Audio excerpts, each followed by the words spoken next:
अस्सलाम वालेकुम दोस्तों, मैं मोहम्मद कैफ फरशोरी नज़्म शिकवा का 10वां बंद पेश कर रहा हूँ. मुलाजा फरमाए. ഹായ്, എല്ലാവർക്കും സ്വാഗതം. അല്ലാമ മുഹമ്മദ് ഇക്ബാലിന്റെ ഷിക്വയാണ് നമ്മൾ പറഞ്ഞുകൊണ്ടിരിക്കുന്നത്. 8ഓളം സ്റ്റാൻസുകൾ കഴിഞ്ഞു. ഇനിയുള്ള വരികളൊക്കെ സമകാലിക ഇന്ത്യൻ മുസ്ലിങ്ങളൊക്കെ നിർബന്ധമായിട്ടും ആവർത്തിച്ച് ഉരുവിടേണ്ടുന്ന വരികളാണ്. നമുക്കത് കേട്ടാൽ മനസ്സിലാകും. നമുക്ക് ആ വരികൾ കേൾക്കാം. कौन सी कौम फ़क़त तेरी तलबगार हुई, कौन सी कौम फഖദ് തെരി ത്വലബ്ഗർ ഹുയി, कौन सी कौम फഖദ് തെരി ത്വലബ്ഗർ ഹുയി. അള്ളാഹുവിനോട് ചോദിക്കാൻ, അള്ളാഹുവെ ആരാണ് നിന്നെ അന്വേഷിച്ച് ത്വലബിനെ അന്വേഷിച്ച് നിന്നിലേക്ക് വന്ന ജനത ആരാണ്? എന്താണ് ഈ ജനതയെ നീ ഇങ്ങനെ പരീക്ഷിക്കുന്നത്? നമുക്കറിയാം, ഇന്നൊക്കെ നമ്മുടെ നാട്ടിലൊക്കെ CAA NRC വിഷയങ്ങളൊക്കെ ഉണ്ടാകുമ്പോൾ ചില ആളുകളെങ്കിലും മനസ്സുകൊണ്ടെങ്കിലും ചോദിച്ചു പോകുന്ന വിഷയമാണ്, എന്താ ഈ മുസ്ലിം സമുദായത്തെ അള്ളാഹു ഇങ്ങനെ പരീക്ഷിക്കുന്നത്? ഇതാണ് അല്ലാമ ഇക്ബാൽ ചോദിക്കുന്നതും ഇതിന്റെ ജവാബ് അല്ലാമ ഇക്ബാൽ തന്നെ കൊടുക്കുന്നതും. कौन सी कौम फ़क़त तेरी तलबगार हुई और तेरे लिए ज़हमत कशे पैकार हुई. അതോടൊപ്പം തന്നെ അല്ലാമ ഇക്ബാൽ ഈ പോരാട്ട വീരത്തെ ഇങ്ങനെ ഉണർത്തുകയാണ്.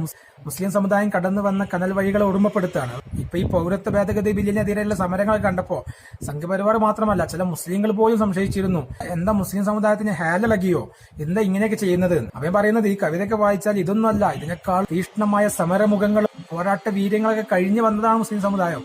അപ്പൊ അതുകൊണ്ട് പറയാണ്, ആരാണ് അള്ളാഹുവെ നിന്നെ അന്വേഷിച്ച് വന്ന ജനത? അതിനുശേഷമുള്ള 2-3 വരികളൊക്കെ വല്ലാത്ത ഈ ആവേശജനകമായ വരികൾ പറയാണ്. और तेरे लिए ज़हमत कशे पैकार हुई. രണ്ടാമത്തെ വരി ചോദിക്കുന്നത്, ആരാണ് അള്ളാഹുവെ പോരാട്ട വീതികളിൽ നിനക്ക് വേണ്ടിയിട്ട് രക്തം ചിന്തിയത് ആരാണ്? ഞങ്ങളുടെ രക്തം നിനക്ക് വേണ്ടിയിട്ട് ഞങ്ങൾ ത്യജിച്ചത്, രക്തം ചിന്തിയത് ആരാണ് എന്ന് അള്ളാഹുവിനോട് ചോദിക്കും. किसकी शमशीर जहांगीर जहांदार हुई, किसकी तकबीर से दुनिया तेरी बेदार हुई.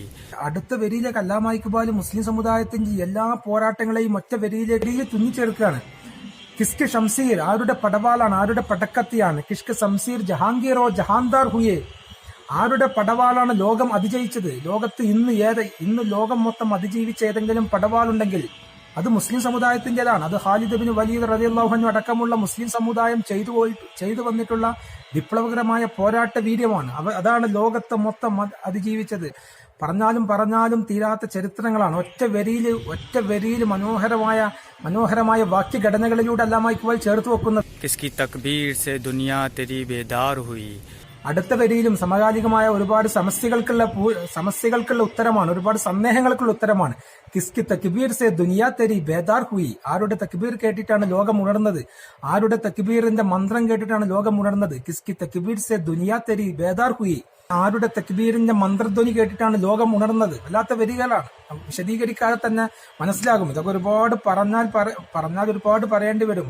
ബ്രിട്ടീഷ് പ്രധാനമന്ത്രിയായ ഗ്ലാംസ്റ്റന്റെ പ്രസ്താവനയൊക്കെ ഉണ്ട്, so long as Egyptian got this book with them we will never enjoy quite this land എന്നൊക്കെ പറയുന്ന ഒരുപാട് പറഞ്ഞാലും തീരാത്ത ചരിത്രമാണ്. അവസാനത്തെ 2 വരിയിലെ കിസ്കി ഹൈബത്ത് സെ സ്വനം, किसकी हैबत से सनम सहमे हुए रहते थे, मुंह के बल गिर के हुवल्लाहु अहद कहते थे, मुंह के बल गिर के हुवल्लाहु अहद कहते थे. അവസാനത്തെ 2 വരിയിലൊക്കെ പറയുന്നത്, ആരെ പേടിച്ചിട്ടാണ് മുഖം കുത്തി വീണ വിഗ്രഹങ്ങളെല്ലാം ഹുവല്ലാഹു അഹദ് കഹ്തഹേ, ഹുവല്ലാഹു അഹദ്, അവൻ പ്രപഞ്ചനാഥൻ ഏകനാണെന്ന് പറഞ്ഞത് ആരെ പേടിച്ചിട്ടാണ്? അല്ലാമ ഇക്ബാൽ പറയാണ്.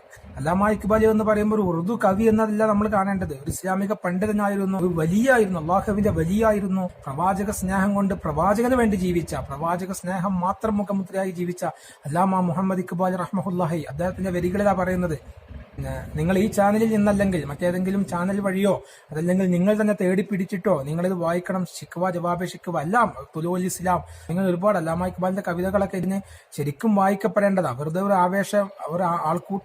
ആവേശക്കൂട്ടമായിട്ട് മാറാതെ ചരിത്രപരമായിട്ട് ചരിത്രത്തിലേക്ക്, ഓർമ്മകളിലേക്ക് ഉണർന്നിരിക്കണം. നമ്മൾ മറവിയിലേക്ക് മറിഞ്ഞു വീഴരുത്, ഓർമ്മയിലേക്ക് ഉണർന്നുകൊണ്ടേയിരിക്കണം എന്നൊക്കെ ഓർമ്മപ്പെടുത്തുന്ന കവിതകളാണ്. അതുകൊണ്ടാണ് ഇത് ഈ ചാനലിലൂടെ പറയുന്നത്. ഏതായാലും അടുത്ത വീഡിയോയിൽ കേൾക്കാം. അതുവരെ നന്ദി, നമസ്കാരം, അസ്സലാമു അലൈക്കും.